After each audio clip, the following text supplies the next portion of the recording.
Sveiki, mano vardas yra Linda. 2001 m. gegužės 6 d. aš išgyvenau priešmirtinę patirtį, kai atsibudusi 2 valandą nakties nuėjau į vonią ir ten man pasidarė labai silpna.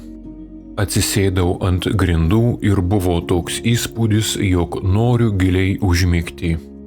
Vėliau aš pajutau, jog išėjau iš savo kūno ir pamačiau, kaip mano vyras bėgo atidaryti duris atvykusiems greitosios pagalbos darbuotojams. Mačiau, kaip į mūsų namą atėjo policijos darbuotojai bei gaisrininkų komanda. Taigi, mūsų svetainėje buvo daug žmonių ir visą tai aš mačiau iš viršaus. Pastebėjau, kad aš neturiu nei rankų, nei kojų ir taip pat pastebėjau, kad aš nekvėpuoju.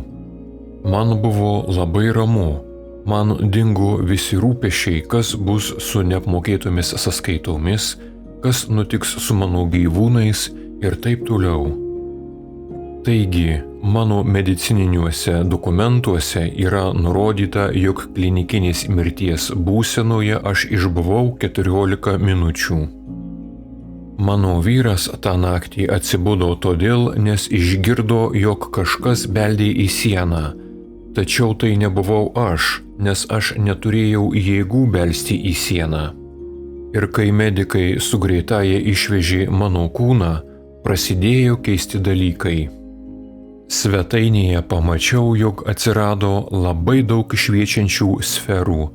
Jos buvo mėlynos spalvos, jos buvo protingos ir jų viduje buvo gryna balta energija.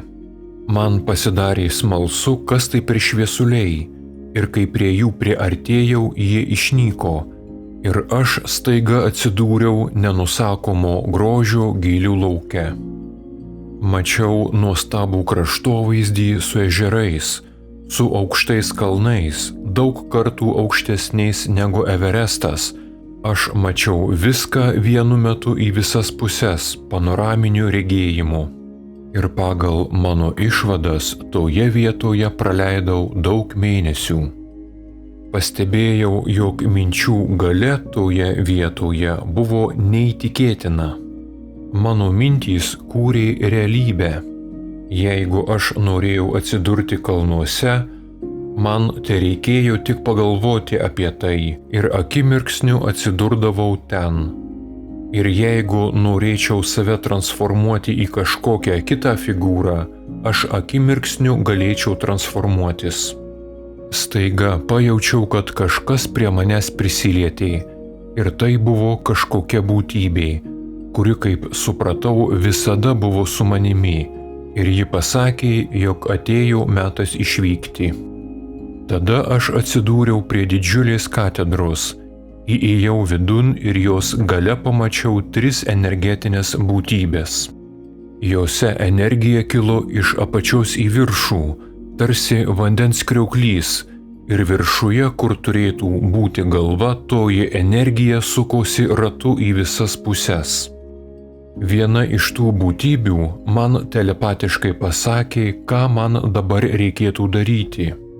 Prieš mane buvo didžiulė skrynia ir joje buvo visi mano prisiminimai, visi mano veiksmai padaryti per visą mano gyvenimą.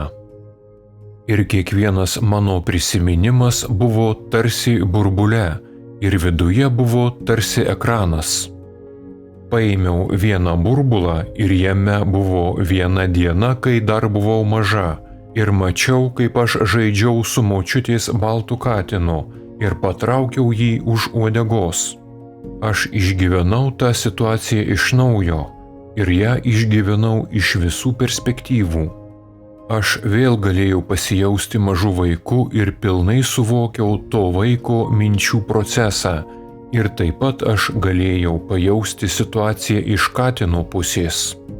Taigi, aš pati galėjau įvertinti objektyviai visą situaciją, kodėl aš patraukiau katiną už uodegos ir kaip jam skaudėjo. Ir tai buvo tik vienas prisiminimas iš daugelio. Pagal mano įspūdžių gausą, Manau, jog tą situaciją aš pergyvenau gal nuo 30 minučių iki valandos mūsų žemiškų laikų, nes visą situaciją reikėjo pergyventi iš naujo, suprantant, kodėl aš taip pasielgiau. Tokiu būdu reikėjo tarsi išgydyti mano sielą.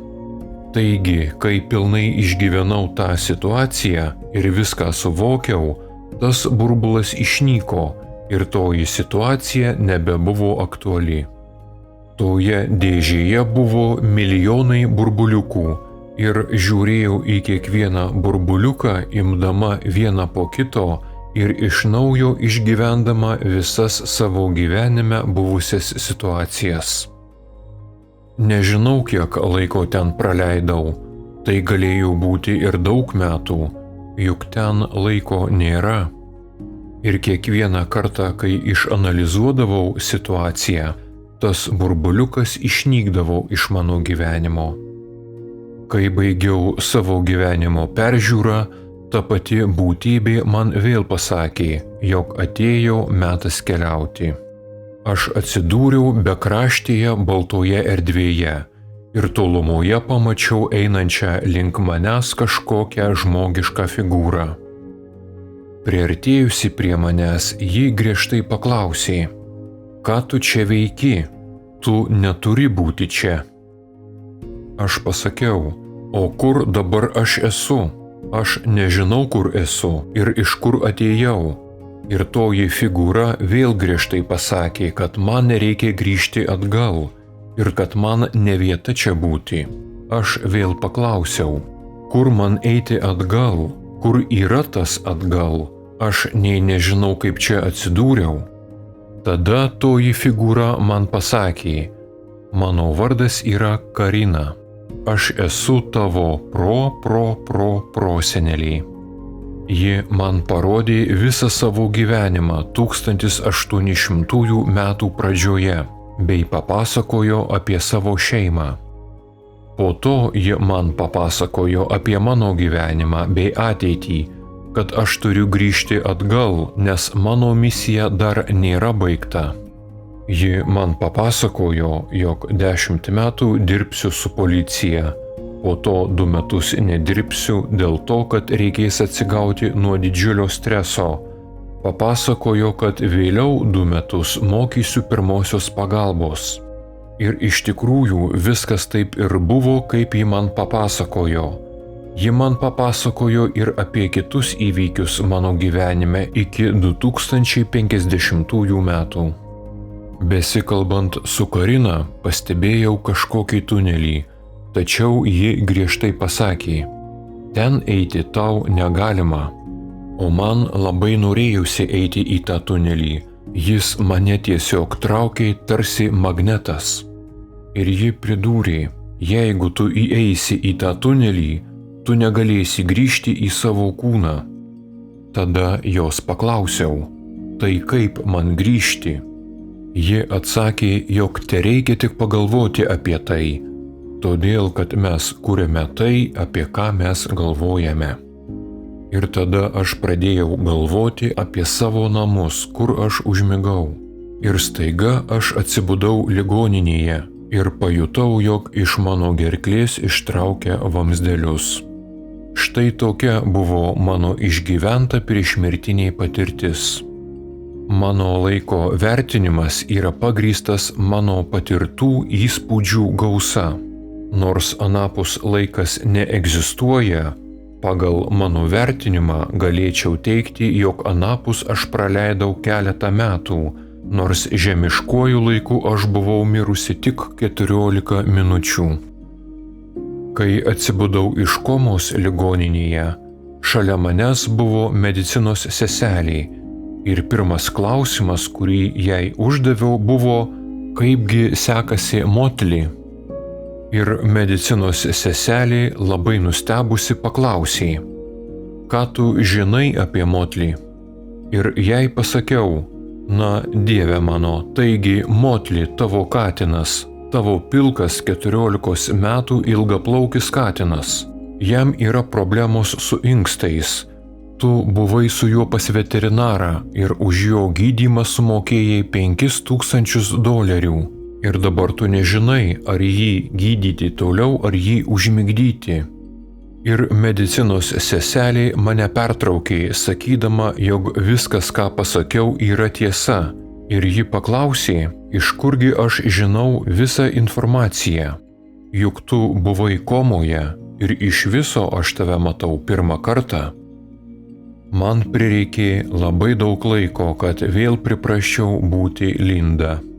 Man reikėjo viską mokytis iš naujo, mokytis kaip kvėpuoti, nes po išgyventos priešmirtinės patirties man kvėpavimas buvo nenatūralus bei nemalonus veiksnys. Lygiai taip ir eiti į tualetą man buvo nesąmoningas procesas, nes kai atsibudusi iš komos pirmą kartą ligoninėje nuėjau į tualetą, grįžusi klausiau medicinos seselės, kaip dažnai man reikės į ten vaikščioti. Taigi man reikėjo visko mokytis ir prie visko priprasti iš naujo. Kai atsibudau iš komos, pastebėjau, kad visa aplinka su manimi bendrauja. Aš jaučiau ne tik žmones, bet ir medžius bei augalus. Manyje išsivystė jautri intuicija. 2001 metais grįžusi į Australiją, internete aš pradėjau domėtis, kasgi buvo man nutikę, nes išgyventa priešmirtinė patirtis dar nebuvo žinomas fenomenas, o informacijos apie tai buvo labai mažai. Tačiau man nekilo jokių abejonių, jog tai, ką aš patyriau, tai buvo iš tikrųjų. Žmonės turi žinoti, kad yra kažkas daugiau negu tai, ką matome tik fiziškai.